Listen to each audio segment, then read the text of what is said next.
ప్రభు అయినటువంటి యేసుక్రీస్తు పేరిట మీ అందరికీ నా హృదయపూర్వక శుభాలు వందనాలు తెలియజేస్తున్నాను.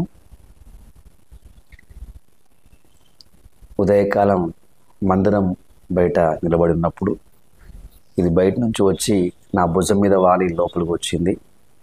అలా మళ్ళీ బయట నుంచి కిచెన్లోకి వచ్చింది. ఇప్పుడు ఇలా నా చేతిలోకి రావడం జరిగింది.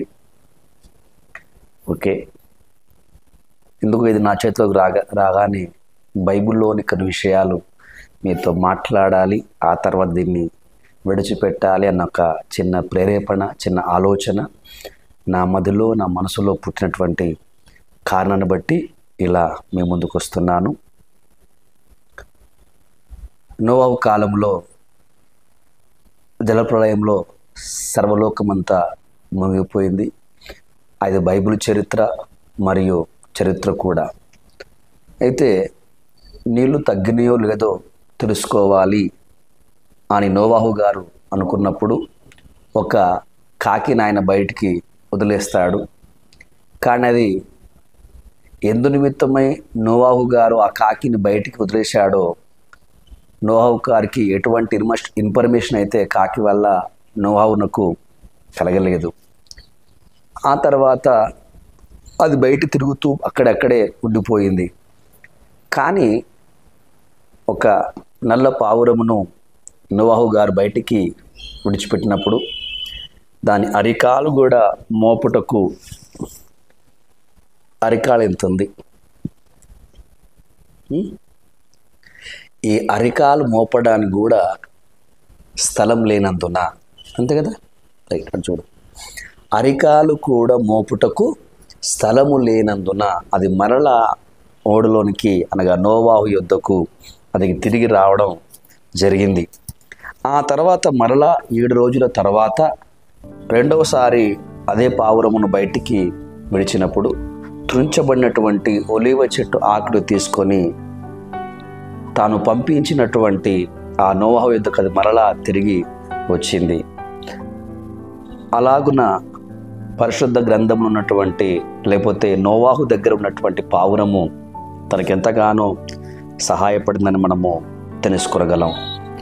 ఇలా చెప్పుకుంటూ పోతే బైబిల్లో చాలా స్థలాలలో పావురము గూర్చినటువంటి ప్రస్తావన కలదు.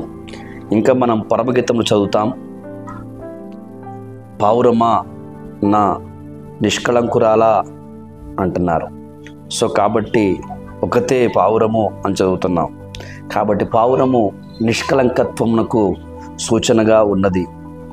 లూకాసు వార్త మనం చూస్తే పరిశుద్ధాత్మ దేవుడు ప్రభు అయినటువంటి యేసు క్రీస్తు వారి మీదకి దిగిరావడం, ఆ తర్వాత ఆ ఆత్మ చేత ప్రభు అయినటువంటి యేసు క్రీస్తు అరణ్యంలోనికి కొనిపోబడడం, ఆ తర్వాత జయోత్సవంతో ఆయన తిరిగి రావడం, ఆ తర్వాత శిష్యుల్ని ఏర్పాటు చేసుకోవడం, ఆ తర్వాత ఆ ఆత్మ ద్వారానే ఆ ప్రభుల వారు పరిచర్య చేయడం, ఆ తర్వాత ఆయన మరణించడం, ఆయన సమాధి చేయబడడం, ఆయన 3వ దినంన ఆ ఆత్మ ద్వారా తిరిగి లేపబడడం, ఆ తర్వాత 40 దినములు అనేకులకు అగుపడిన తర్వాత ఆరోహణమై ఆయన పరలోకానికి వెళ్ళిపోయినట్టుగా మనం బైబిల్లో చదవగలం. ఆ తర్వాత పరలోకానికి ప్రభు వెళ్ళిపోయిన తర్వాత తాను వాగ్దానం చేసినటువంటి పరిశుద్ధాత్మను సంఘం మీదకి పంపించారు. ఆ ప్రభులో వారు సంఘం మీదకి పంపించినటువంటి పరిశుద్ధాత్మ మొట్టమొదటిగా సుమారు 120 మంది మేడగదిలో ప్రార్థన చేస్తున్నప్పుడు ఆ పరిశుద్ధాత్మ దేవుడు మేడగదిలోకి దిగిరావడం, వారందరూ కూడా శక్తితో నింపబడి మొట్టమొదటిసారి పేతురయ్య గారు ప్రసంగించినప్పుడు ఒకేసారి 3000 మంది సంఘములో చేర్చబట్లుగా మనము చూస్తున్నాం. సో కాబట్టి ఇప్పుడు ఇలాంటి పావురాలు ఉన్నంత మాత్రాన అది పరిశుద్ధాత్మని, పావురము పరిశుద్ధాత్ముడు కాదు. మరలా చెప్తున్నాను, పావురాలు పరిశుద్ధాత్ములు కావు. కాకపోతే ఇక్కడ ఇంక పావురము గూర్చినటువంటి మరొక విషయం మీకు చెప్పాలి. ప్రభు అయినటువంటి యేసు క్రీస్తు తన యొక్క శిష్యులను పరిచర్యకు పంపిస్తున్నాడు. మీరు పాముల వలె వివేకము కలిగి ఉండండి, పావురంలాగా నిష్కల్మషులుగా ఉండండి అని చెప్తున్నారు. అనగా పాములో ఉన్నటువంటి మంచి లక్షణం ఏంటి అంటే వివేకం. పావురంలోని మంచి లక్షణం ఏంటంటే నిర్దోషత్వం, నిష్కళంకత్వం. అనగా లోపట ఎటువంటి చేదు దీనికి ఉండదు, ఎటువంటి చేదు పావురంలో ఉండదంట. సో కాబట్టి ఇప్పుడు వివేకము మంచిదే, నిష్కళంకత్వం కూడా మంచిదే. దేవుని సేవకులమైన మనలోను, దేవుని బిడలమైన మనలోను, దేవుని దాసులమైన, దేవుని సంఘమైన మనందరి లోపట రెండు ఖచ్చితంగా ఉండాలి.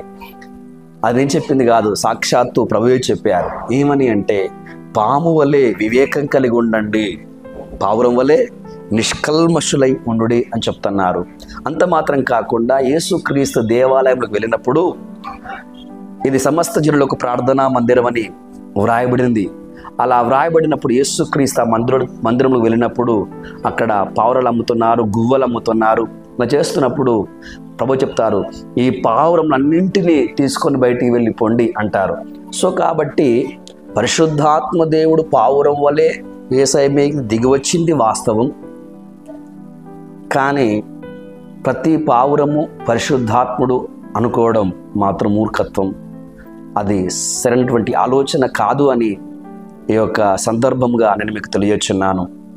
అట్లయితే ఇంకో మాట ఏంటంటే, యేసు ప్రభుల వారు మేఘముల మీద పరలోకమునకు ఆరోహణమై వెళ్ళిపోయారు.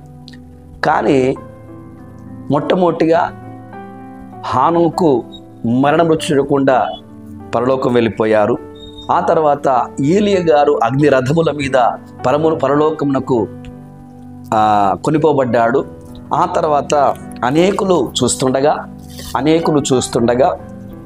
యేసు ప్రభుల వారు కూడా మేఘముల మీద పరమునకు కొనిపోబడ్డారు. అదే విధముగా క్రీస్తునందుండి మృతులైన వారును, ఆ తరువాత సజీవులమై ఉన్నటువంటి మనమును ఈ మట్టి శరీరాన్ని విడిచిపెట్టి మహిమ శరీరమును దాల్చుకొని మధ్యాకాశమునకు మేఘముల మీద కొనిపోబడుదుము అని చదువుతున్నాం తెస్సలోనికీయుల పత్రికలో. సో కాబట్టి ప్రభువైన యేసుక్రీస్తు ఎలాగున్న పరమునకు కొనిపోబడ్డడో, క్రీస్తునందుండి మృతులైన వారును సజీవులుగా బతుకుతూ క్రీస్తులు ఉన్నటువంటి వారును మధ్యాకాశమునకు లేకపోతే మేఘమండలమునకు మేఘముల మీద కొనిపోబడదుము అని లేఖనాలు సెలవిస్తున్నాయి. కాబట్టి దేవుని పిల్లలారా, దేవుని సంగమా, ప్రభువైనటువంటి యేసుక్రీస్తులో మనం నిర్దోషత్వాన్ని మాత్రమే, నిష్కలంకత్వాన్ని మాత్రమే మనం చూస్తున్నాం.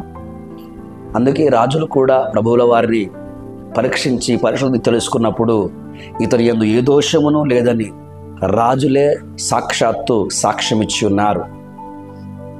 అంత మాత్రం కాకుండా పరిశుద్ధాత్ముడు కూడా నిష్కల్మషుడు.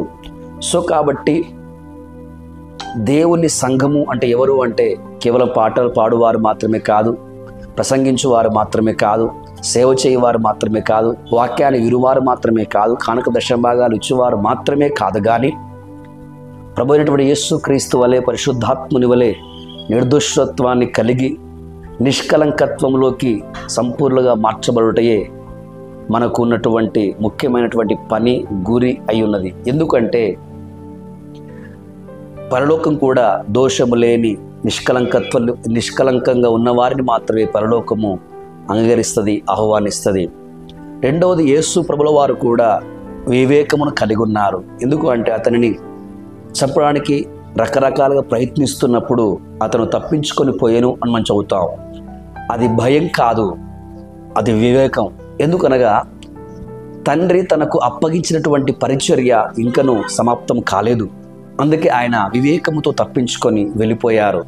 సో కాబట్టి దేవుడి సంఘమా, ప్రభు అయినటువంటి యేసుక్రీస్తులో మనం రెండు గుణాలు చూస్తున్నాం. ఒకటేమో వివేకము, మరి ఒకటి నిష్కలంకత్వము. సో కాబట్టి దేవుని సంఘమైనటువంటి, దేవుని పిల్లలమైనటువంటి మనలో కూడా ఈ రెండు అవసరం. మూర్ఖత్వం వద్దు, అబద్ధం వద్దు, వేషధారణ వద్దు. కొంతమంది లోపటలో కపటము, అబద్ధము, స్వార్థము, ఓర్వలేనితనము రకరకాలుగా ఉంటవి. కానీ పైకి మాత్రం పావురం వల్ల నిష్కల్మషులుగా, నిర్దోషులుగా, యథార్థవంతులుగా కనబడతారు. సరే, మంచిది. నీ కుటుంబానికి, నీ సంఘానికి, నీ తోటి సేవకులకు నీవు ఎంత నిర్దోషత్వంగా కనబడినప్పటికీ, కనపరుచుకున్నప్పటికీ పరలోకం నిన్ను ఆహ్వానిస్తుందా అనుకుంటున్నావా? దేవునికి స్తోత్రం. యేసుక్రీస్తు కుమారుడైండియు ఆయన కన్నీళ్లతోనూ సమర్పించుకున్నాడు గనుక ఆయన అంగీకరింపబడెను అని మనం చదువుతున్నాం హెబ్రీ పత్రికలో. కాబట్టి ప్రేమైనటువంటి దేవుని పిల్లలారా, ఈరోజు మొదలుకొని ఓ గురి కలిగి, ఒక నిరీక్షణ కలిగి, నేనును సంపూర్ణంగా యేసుక్రీస్తు వలె నిష్కలంకంగా నేను మారాలి.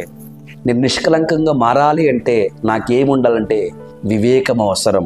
వివేకం గలవారు మాత్రమే సులువుగా చుక్కులు పెట్టు ప్రతి పాపమును విడిచిపెట్టి సులువైనటువంటి దేవుని కాడిని తమ భుజములో పెట్టుకొని తమ జీవితాన్ని ప్రభు కోసం కొనసాగించి ఆ ప్రభు కిందనే, ఆ కాడి కిందనే తమ తనువును చాలించి వారు కూడా ప్రభువుతో కూడా సదాకాలం ఉంటారు. కాబట్టి ఉదయకాలం నా యొద్దకు వచ్చినటువంటి ఈ పావురమును ఆధారం చేసుకొని నేను చెప్తున్న విషయం ఏంటంటే, అలనాడున్నటువంటి యెరూషలేము మందిరంలో కూడా పావురాలు ఉండే, కానీ వాటిని ప్రభుల వారు తీసుకొని బయటికి వెళ్ళిపోండి అన్నాడు. సో కాబట్టి ఈ పావురాలు మీ దగ్గర 100 ఉన్నా అవి పరిశుద్ధాత్ముడు కాదు అన్నది వాస్తవం. అయితే పరిశుద్ధాత్మ దేవుడు నిర్దోషత్వానికి, నిష్కలంకత్వానికి సూచనగానే మనము ఆ పావురాన్ని బైబిల్లో ఉన్నట్టుగా మీరు గమనించవలసిందిగా మనం చేస్తున్నాను. కాబట్టి మనమందరము పాము వల్ల వివేకం గల వారమై సులువుగా చుక్కులు పెట్టి ప్రతి పాపం విడిచిపెట్టి నిర్దోషమైనటువంటి నిష్కలంకమైనటువంటి అభిషేకాన్ని పొంది యేసుక్రీస్తు వారి మార్చబడి ఆయన చెంతకు చేరే కృపను పవిత్రాత్మ నడిపింపు దేవుడు మనందరికీ అనుగ్రహించునుగాక. Amen. Thank you. God bless you all. Praise the lord.